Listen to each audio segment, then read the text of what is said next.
La sonrisa de Calígula, Nicolás Estazzone. Los bribones. En esta página hemos abordado sistemáticamente el estudio del poder. En cada uno de nuestros artículos hemos intentado observar el devenir de aquellos que lo ostentan, con todo lo trágico, patético y ridículo que este desarrollo implica. Buscamos, por fin, mostrar cómo algunas de sus características básicas se repiten a lo largo del tiempo, sin importar las costumbres, caracteres y objetivos de sus protagonistas. En este trabajo intentamos desmenuzar al poder y sus circunstancias, pero lo que nunca hemos hecho es estudiar las formas que los hombres han desarrollado para mitigar los efectos del poder en sus vidas.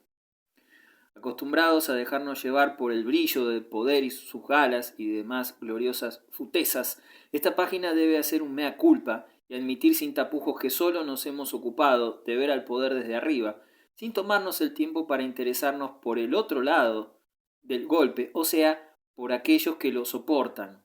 Esta falta debe ser subsanada e intentaremos cubrir este imperdonable bache.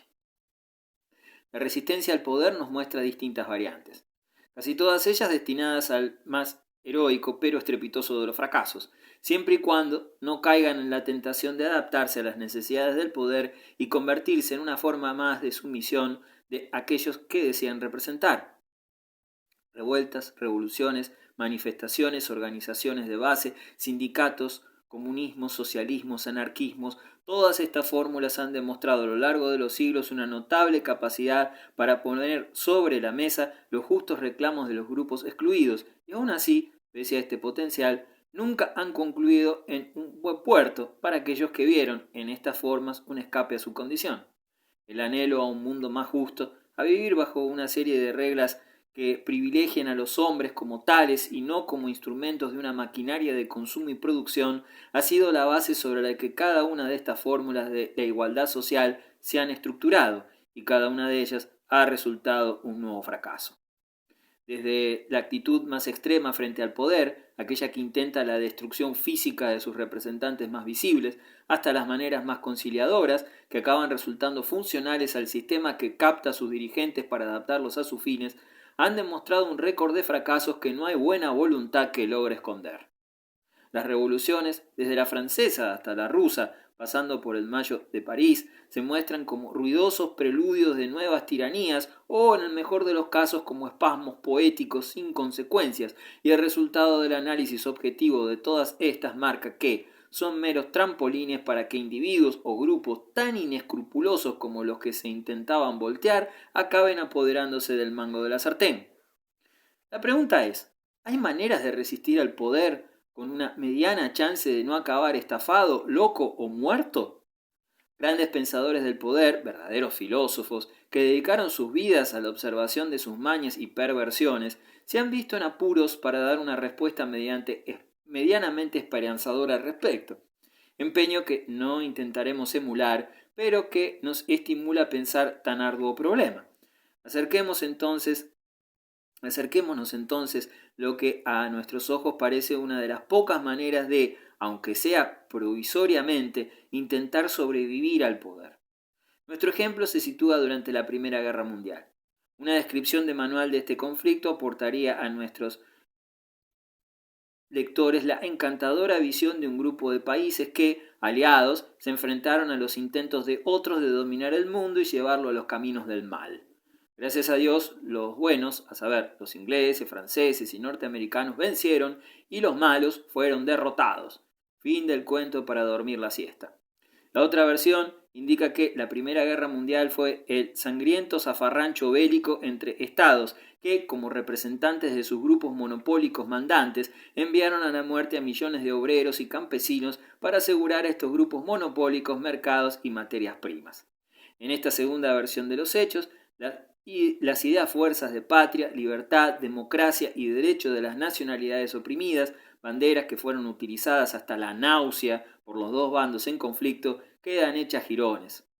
Como en esta página somos gentes malvadas, suspicaces y poco afectos al jugueteo impune con estas ideas tan elevadas, elegiremos la segunda versión de los hechos y centraremos nuestro análisis del conflicto desde esta vertiente. La guerra entre las potencias centrales, Alemania y el Imperio Austrohúngaro más aliados menores, y los países de la Entente Cordiale, Rusia, Francia e Inglaterra, club de amigos a los que, por las más prácticas de las conveniencias, se sumaron a posteriori Italia y Estados Unidos, se desarrolló en dos frentes. Tomando como referencia el territorio alemán, el frente oriental tenía a los alemanes y austrohúngaros enfrentados con los serbios y los rusos. Del otro lado, el frente occidental era el escenario de los combates entre los alemanes y los franceses e ingleses. La dinámica bélica en ambos frentes fue completamente diferente. En el frente oriental, austrohúngaros y alemanes desarrollaron una serie de campañas dinámicas contra las tropas rusas. En el occidental, por el contrario, tras una inicial embestida alemana frenada en la tremenda batalla del río Marne en septiembre de 1914, se pudo observar un estancamiento que quedó plasmado en la historia con el nombre de Guerra de Trincheras.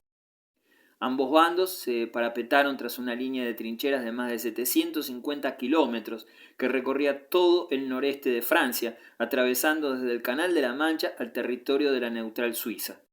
Este nuevo tipo de conflicto, alejado del clásico enfrentamiento de dos ejércitos que chocan para conseguir la destrucción o huida del enemigo, quedándose con el campo de batalla como premio, implicó una serie de problemas que los mandos de ambos ejércitos debieron resolver. La artillería, siempre lista para atacar al primero que intentase cruzar las líneas entre trincheras, el uso de ametralladoras y la aparición de la aviación de guerra como factores primordiales del conflicto hicieron que los asaltos de las infanterías fuesen cada vez más peligrosos e inútiles. Esto llevó a que en ambos ejércitos se observase una notable actitud en los soldados. En este punto de nuestro artículo nos valdremos de una de las herramientas más interesantes de la historia, las cartas. Memoria viva de los sentimientos y cotidianos conflictos de los hombres, las cartas de los soldados y oficiales a sus familias muestran, pese a la censura que todos los gobiernos intentaron ejercer sobre ellas, el rostro más real del conflicto. En ellas queda descrita la notable actitud que antes apuntamos y que se conoció con el nombre de vivir y dejar vivir. Los soldados de ambos bandos habían desarrollado a lo largo de los meses una extraña convivencia, un interesante pacto de no agresión que apareció descrito en estas cartas de los soldados a sus familias y que fue abordada con preocupación por los mandos militares. Leamos un informe del Comando Británico de marzo de 1916 al respecto. En la guerra de trincheras existe la insidiosa tendencia de caer en una actitud pasiva y letárgica, contra la que todos los oficiales deben estar en guardia, y el fomento de la actitud ofensiva requiere un cuidado continuo. Los soldados en sus cartas describían esta insidiosa tendencia así: recibimos el siguiente mensaje atado con una piedra desde la trinchera alemana. Vamos a lanzar una bomba de 16 kilos. Nos lo han ordenado, pero no queremos hacerlo. La lanzaremos esta tarde, pero antes haremos sonar un silbato para que tengan tiempo de ponerse a cubierto. Todo ocurrió como nos lo habían dicho. Este vivir y dejar vivir era visto por parte de la oficialidad con una gran preocupación. El general británico Lord Edward Fletcher escribía: mientras inspeccionaba las trincheras le pregunté a un soldado si había disparado al enemigo. Este me respondió que había un caballero, calvo, de barba larga, que solía asomar la cabeza de la trinchera. ¿Por qué no le disparó? ¿Por qué no le disparó? Le pregunté. ¿Dispararle?, contestó el soldado. Que Dios lo bendiga, señor, a mí no me ha hecho nada malo. Un ejemplo terrible de vivir y dejar vivir. Intentando evitar los efectos de este fenómeno, un oficial francés adoptó una costumbre que luego fue tomada por el resto de la oficialidad. Leamos el testimonio del general de brigada francés Croisier. A medida que iba pasando el tiempo, cada vez era más difícil recibir informes fidedignos de las patrullas. Tenía la costumbre de pedirles que trajeran un trozo de alambrada alemana, así sabíamos que habían visitado las líneas enemigas. Se sabe, gracias también a las cartas de los soldados, que al menos una compañía del ejército francés había logrado encontrar la solución a este método de Croisier. Por un golpe de suerte, en una de las incursiones a las líneas enemigas, habían hallado un rollo completo de alambrada alemán, al que todas las noches le cortaban un trozo para adosárselo a un muy imaginativo informe sobre las incidencias de sus obligadas salidas contra el enemigo.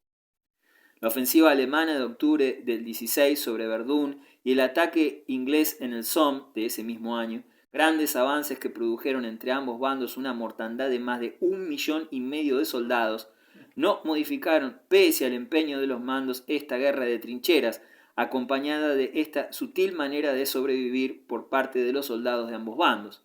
Soldados que, a fuerza de pequeños grandes bribonadas encontraban la manera de defender de las ansias del poder lo único que realmente les pertenecía, la vida.